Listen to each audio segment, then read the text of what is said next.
आज के case studies के इस लेक्चर में बात होगी उस जजमेंट की जिसमें कोर्ट ने पत्नी के मेंटेनेंस के केस को ही रद्द कर दिया। फैमिली कोर्ट ने पत्नी को मेंटेनेंस देने से इनकार कर दिया।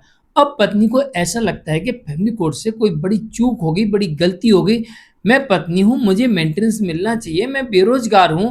तो यहां पर एक बेरोजगार पत्नी का कोर्ट मेंटेनेंस कैसे बंद कर सकती है, कैसे इनकार कर सकती है? बेरोजगार पत्नी को तो मेंटेनेंस मिलना ही चाहिए।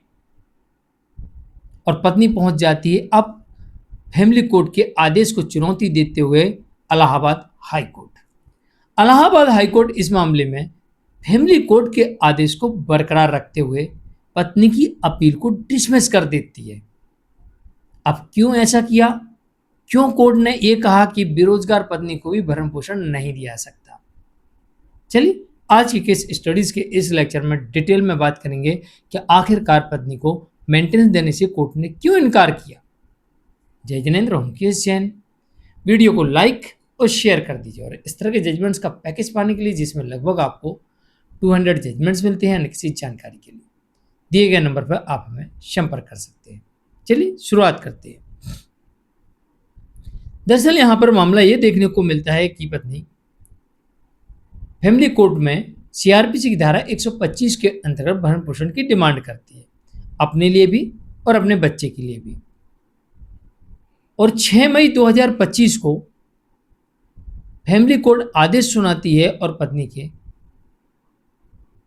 इस मेंटेनेंस के केस को, जो कि लगभग 3 साल चला, 3 साल बाद यह कहती है कि बच्चे के लिए तो भरण पोषण दिया जा सकता है और छोटे बच्चे के लिए यहां पर 3,000 रुपये महीने का कोर्ट ने भरण पोषण तय कर दिया। लेकिन पत्नी को यह कहते हुए इनकार कर दिया कि आपको भरण पोषण नहीं दिया जा सकता। अब पत्नी को ऐसा लगता है कि कोर्ट से बड़ी चूक हो गई और क्यों नहीं दिया, तो जो 6 मई 2025 को फैमिली कोर्ट ने आदेश दिया था, अब इसे चुनौती दी जाती है इलाहाबाद हाई कोर्ट में। मामला इलाहाबाद हाई कोर्ट पहुंचता है और इलाहाबाद इस मामले में यह कहती है इलाहाबाद हाई कोर्ट कि फैमिली कोर्ट के उस आदेश को बरकरार रखते हुए इलाहाबाद हाई कोर्ट इस मामले में यह अपना व्यक्त विचार करती है कि पत्नी बेविचार में है, अडल्ट्री में है और आत्मनिर्भर है। पत्नी झूठ बोल रही कि मैं बेरोजगार हूं, यह भी झूठ बोल रही, मेरी कोई गलती नहीं है, जबकि पत्नी अडल्ट्री में है और पत्नी कमा रही है, जॉब कर रही है। पति के सबूतों से यह स्पष्ट साफ दिखाई दे रहा है। इस कारण से ऐसी पत्नी भरण पोषण पाने की हकदार नहीं मानी गई।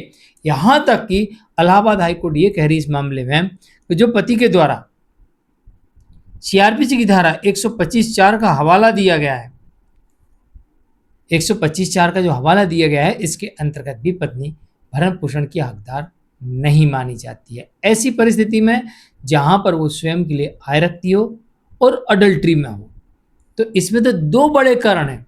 पहला कारण यह है कि पत्नी बेरोजगार नहीं है, झूठ बोल रही कोर्ट में, और दूसरा कारण यह है कि यह भी झूठ बोल रही है कि पति और उसके परिवार वालों ने उसे घर से बाहर निकाला। वो पीड़ित है, बल्कि वो पीड़ित नहीं है, वो अडल्ट्री में है और इस कारण से उसने अपना वैवाहिक घर छोड़ा है। इस कारण से ऐसी पत्नी भरण पोषण की हकदार नहीं मानी जा सकती। लेकिन बच्चे के भरण पोषण को कोर्ट ने 3,000 से बढ़ाकर 5,000 कर दिया, लेकिन पत्नी को भरण पोषण देने से साफ इनकार कर दिया। अब इस मामले में पत्नी को सिर्फ यही नहीं, अब पत्नी को डिवोर्स के मामले में भी एलिमनी संभवतः नहीं मिलेगी, क्योंकि जहां पर अडल्ट्री साबित हो जाती है वहां पर सीआरपीसी की धारा 125 क्लॉज 4, जो कि अब बीएनएस की धारा बीएनएसएस की धारा भारतीय नागरिक सुरक्षा संहिता 2023 की धारा 144 का क्लॉज 4,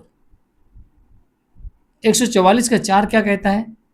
जहां पर पत्नी अडल्ट्री में हो, जहां पर अपनी मर्जी से रह रही हो, जहां पर समझौते के आधार पर अलग रह रही हो, जहां पर आय अर्जित करती हो, ऐसी पत्नी भरण पोषण के हकदार नहीं मानी जाती है।